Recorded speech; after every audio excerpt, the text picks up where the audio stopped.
What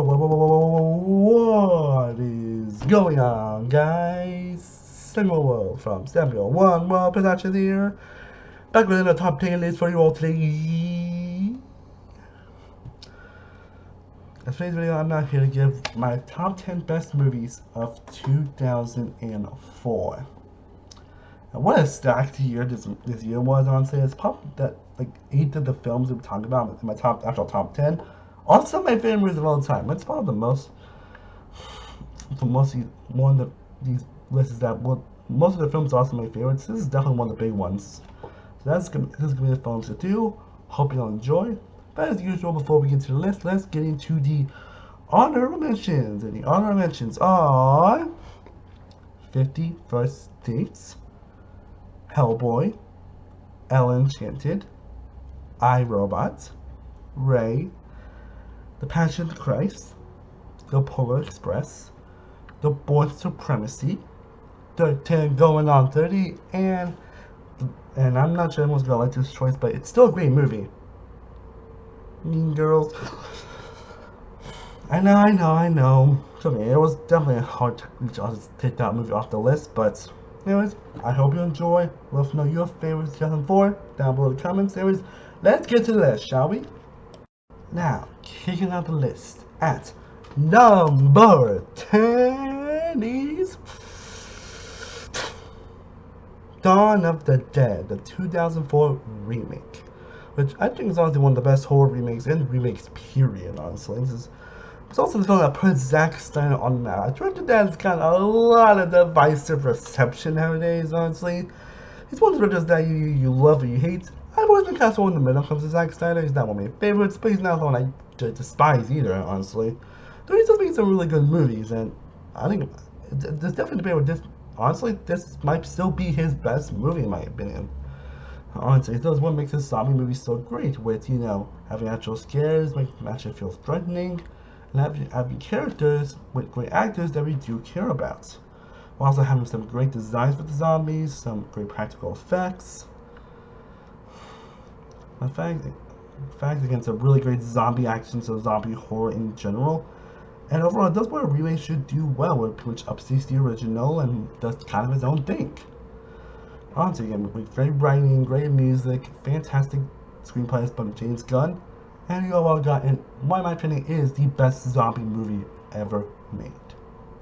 And now, at number 9, we have Dodgeball, a true underdog story. For me, this has always been one of my favorite comedies of all time, honestly. And honestly, I've seen this movie a lot because my mom always put it on, and honestly, I always get a kick whenever I do watch it. A simple movie about these people who try to save the gym by obviously going to a dodgeball tournament, and they end up making these jokes really hilarious. This is probably one of the best comedic performances we see from Vince Vaughn. His character is really compelling. You also got great people in general. You get from Garrett Cole, and you also got Justin Long, Pierre, Alan Tudyk, Missy Pilot, and you also got probably one of the best performances we ever seen from Ben Stiller, who his character easily steals the show, who plays the arrogance and cockiness to the over-the-top degree.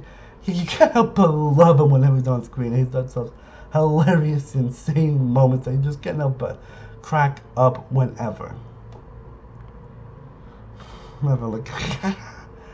But it does have a great heart. But my love comedies not only does it deliver on the huge hilarious moments that will definitely have you laughing out loud, it also delivers a very nice heartfelt story, and where these characters do have great chemistry. You really do see them as friends, and the whole tournament itself is an incredible sequence, especially with how it ends. While it may have a couple of data aspects to it, honestly, overall, Dodgeball is an excellent comedy, and it's going to be interesting what they do, because they did announce they're going to make a sequel, so we'll see how they do with that. Oh, now we get to a big childhood classic at number 8, and that is the SpongeBob SquarePants movie. Now, I definitely debated why I actually put this on this list, honestly, but that just proves you how great this year has been, honestly. But yeah, again, like many people that grew up in the late 90s and early 2000s, I adore SpongeBob. I'm one of the people that also grew up watching the show. They grew up quoting so many of the lines, so many of the watched some episodes so many goddamn times. Honestly, And this movie I actually used to constantly watch. Like, I remember on a road trip to visit one of my aunts. We basically watched it. I basically just did nothing but watch this movie countless upon countless on countless and would quote the lines countless upon countless of times. And I watched so much I would just randomly quote the movie, the entire movie of just random movie. It'll be annoying to my family, but when just when the hurricane hit around the time, it definitely did help. But almost 20 years later, I'd say this movie actually still holds up pretty well, actually. And this was probably originally going to be the finale to the show. Which at least that's what Steven Spielberg originally planned, but obviously we know what happened. I mean, 90 years later, it's still going. And likely won't be anytime soon. But it's like that. This movie is still fantastic. Fantastic, and this has so many quotable lines, so many hilarious moments, having a pretty touching story for SpongeBob to go through throughout this movie. Got to bring in music, that's probably some of the best music that this franchise has ever done, honestly, with Now the Men and Give It Rock. Honestly, but again, still has that great SpongeBob hilarious charm that you would expect, that great back and forth between these characters.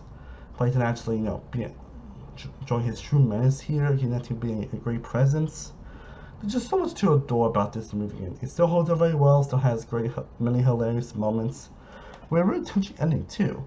As obviously, while the show has still continued on for 19 years, if this really was the true finale, I could not pick something any more perfect. But yes, but that, it's still a fantastic animated movie. It's definitely, if you're a SpongeBob fan, whether or not you're a SpongeBob fan or not, you're definitely well. Between the three movies, it's by a landslide the best. Now we get to one of those movies I'm sure most are expected to be on this list because it is a fantastic action movie, and that is Collateral. Which I'm pretty sure y'all probably expect to be on this list because it is a classic, honestly. I actually just watched it today, actually, and man, I forgot how good this movie is, honestly. This is the Michael Mann who also did Heat and a couple other movies, and this is by far his best film, honestly. Honestly, I mean, the characters are so compelling and so filled with layers, honestly.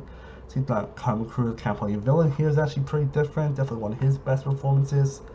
And in my opinion, it's probably Jamie Foxx's best performance. I always loved Jamie Foxx, honestly, as a musician and also as an actor. And truly, this might be the best thing he's ever done, honestly. Again, the action is great, the directing and cinematography are fantastic. How the room smoothly edits for certain sequences is just phenomenal. Some nice surprises, great unpredictability with it, and there's just so much to adore about this movie that you just have to see it for yourself. Now, coming in at number 6, another film now, I don't know if you guys expect to be on this list because I know this franchise has definitely been interesting, but at number 6 we got another Harry Potter movie, and that is Harry Potter and the Prisoner of Azkaban. What people always say to be the best, if not one of the best Harry Potter movies. This was the Harry Potter movie that pretty much went in a more darker direction. It wasn't so kid friendly. I mean, it still had those elements, but this is when they started actually leaning more into that darker direction with his characters and what was going through and everything went on. And again, there's not see why. This film is definitely in the top 2 best Harry Potter films. It's again, like I said, these top 7, 8 movies are some of my favorite movies of all time, and Prisoner of Azkaban is no exception. Again, the direction they went for is fantastic. What Harry goes through is amazing. Probably one of the best finales to any movie, or one of the best third acts in any movies, and got some pretty compelling mystery going on here. Sirius Black and everything. You got some nice surprises, great visuals, some badass moments, especially seeing Hermione punch Draco. Those fantastic visuals, music, there's just so much to adore about this movie. It's also the best looking Harry Potter movie. I mean, this is done by Alfonso Cuarón, who is a fantastic director and one of the best looking in terms of making this film. He's one of the directors that you know he's director, you know your film's going to look amazing, and this is no exception. Nice emotion, great character moments, great direction that goes through that really changes the course of the movies of this franchise. Yeah, again, this is in my top 2 best Harry Potter movies. Deathly Hallows is probably still my favorite, but Prisoner of Azkaban is a close second. So I fucking love this movie, and it's at least the Harry Potter movie I've actually seen the most. Remember I said Dawn of the Dead was my favorite zombie movie? There's that, but It's really this, honestly. Number 5 is Shaun of the Dead, the directorial debut of Edgar Wright, who, for those who don't know, is in my top 3 favorite directors of all time, behind Christopher Nolan and Steven Spielberg. The guy has only made 6 movies so far, yet pretty much 5 of them have been in my favorite movies of all time, honestly.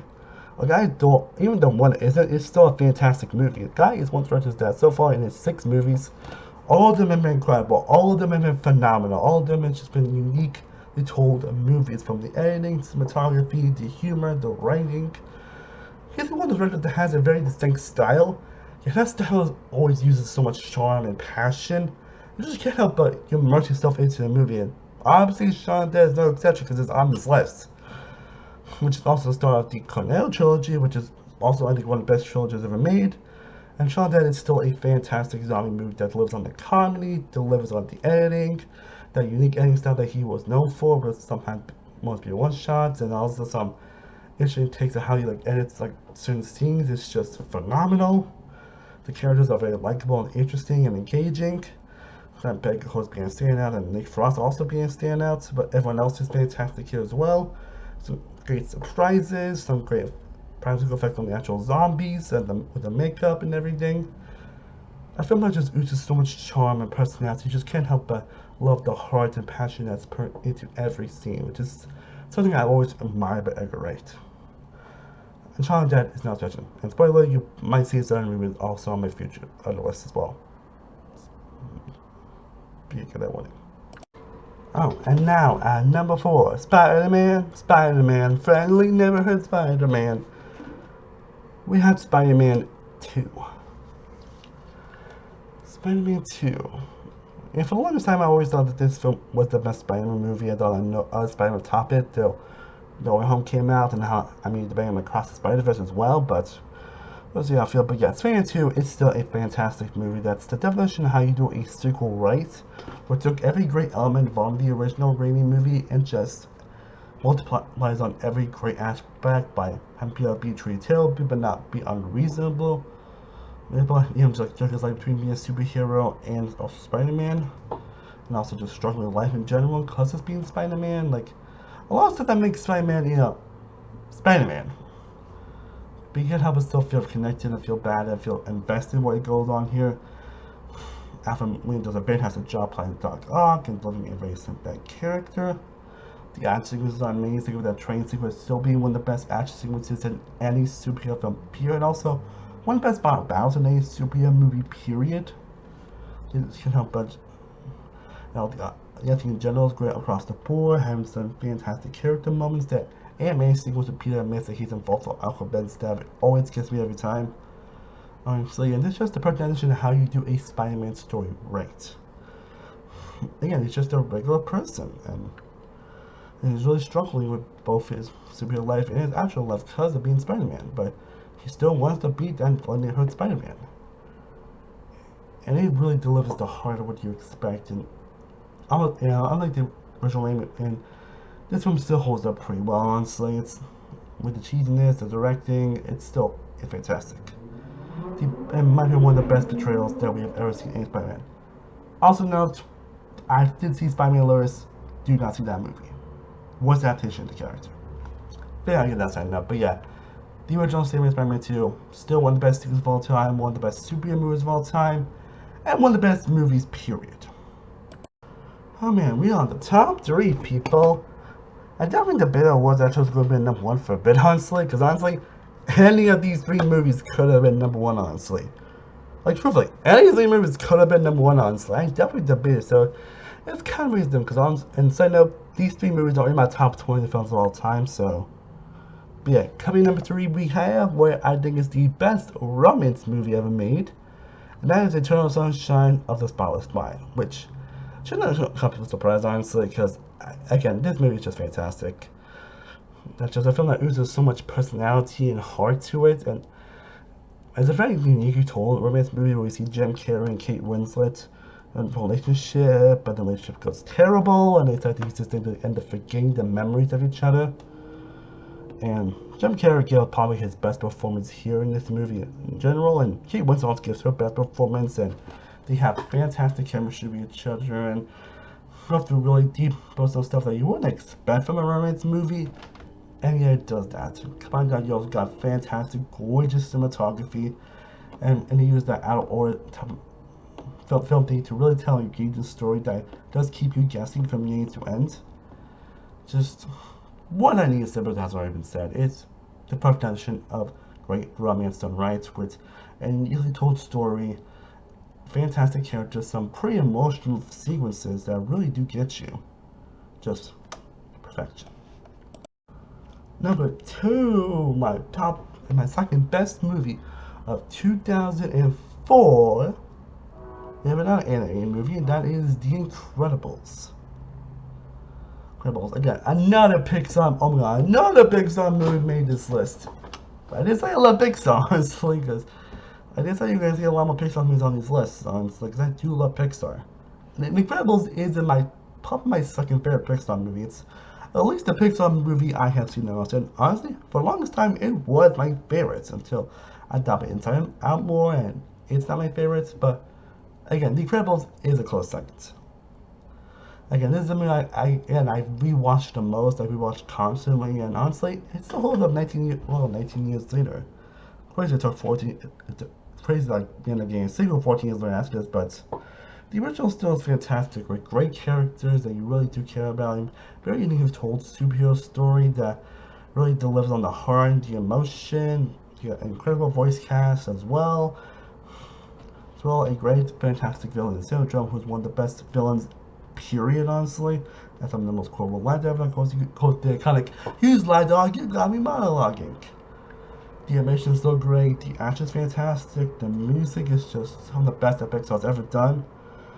Also, another kind of line, "Where is my super suit? Really good, I am your wife, I'm the greatest good." Yeah, like so many quotable lines in this movie that you can't help but just adore every second of it. Again, it's still pretty hilarious. The characters have great chemistry. Has a lot of what you expect from a true Pixar movie. Again, one that all families can enjoy. Well, kids can get something out of it, and adults can get something out of it with the great messaging. Pixar only really nails that great messaging, honestly, and The Incredibles is no exception. But we get, and again, third movie, who knows, but the original will always hold a special place in my heart. Now, like I said, sweetie tiny razor thin difference on my number 1. And I definitely debated for a bit, honestly, but in the end, I decided that the best movie of 2004, in my opinion, is Shrek 2. Yes, I had the original Shrek as my favorite 2001, and I had the sequel as the best 2002. Again, similar to the original Shrek and similar to Incredibles, this is definitely one of the most rewatched movies ever. I've seen this movie so many times growing up. Probably not as much as the original Shrek, because that's what they play more often, but the sequel is still fantastic. Like this sequel and the original Shrek are my top 2 best DreamWorks movies, and I constantly go back and forth which one I think is better, honestly. I always kind of prefer the original, that's because I've seen that movie more, honestly, but again, not intentionally, but Shrek 2 is basically what a true sequel should be. And similar to SpiderMan 2, it's what a sequel should be. Really expand on the world and the lore and everything, expands more on the characters and the arcs. Also, those kids go through a lot with Shrek, trying to fit in with his family, and of course, the message on August not living happily ever after, and August can't have a good life, and just judge him before you know him and all that jazz. And him basically do everything to try to be with Fiona, try to give Fiona the life that she deserves, which, oh my god, this pretty much cemented Shrek and Fiona as one of the best couples in not just animation history, but film period. Granted that Prince Charming plays a good villain, at least in this movie. Fiona Godmother is fantastic, that holding out for a hero sequence is still amazing. King Harold and Lydia do have the great moments as well. And of course, you got Puss in Boots, played by the amazing Antonio Banderas, who steals every scene that he is in. And there's a reason why he's become a public character and also has like 2 other movies. And also has 2 other great movies in the catalog. The animation is still great, the music is phenomenal, they use in a lot of scenes, it's great. The emotion, the heart, the amazing final battle, the great character work.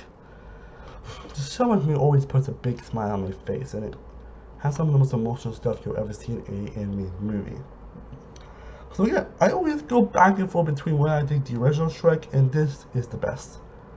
But honestly, I think about it, I think I actually prefer Shrek 2. It is, which I think is the best DreamWorks movie that we have gotten, one of the best animated movies and films, period. So like it's one that's kind of tearing in my top 10 movies of all time, at least a little bit close to that. But Shrek 2 is still a phenomenal movie that is still one of the best sequels ever made, one of the most heartwarming and emotional sequels that you ever receive. Hilarious, heartwarming, touching, some of the most memorable moments in any movie, and all those reasons why Shrek 2 is my number one. Oh yeah, it's finally got Chapter 4 done. I've been definitely excited to do this one, honestly. But I hope y'all enjoyed this list. I would definitely let me know down below in the comment section what are your favorite movies 2004. I would definitely love to know down below in the comment section. Hope you guys are doing more of these videos very soon, honestly. Any answers I do plan on stuck to film some ranking videos and some big videos. They're just making me a little more space on this channel, honestly. Honestly, if you do want to see me do any videos, I do have. You check out my PayPal link, and any donation you would do, I'll do any video of your choice, whether that's a review, a list, a ranking, singing video, or even a song you want me to wear about a certain subject within reason. The PayPal link is down below in the description. Thank you guys so much for watching. I truly appreciate it. I am Sarah One World from Sarah World Productions. I will see you next time. As always, stay cool, buddy. Peace.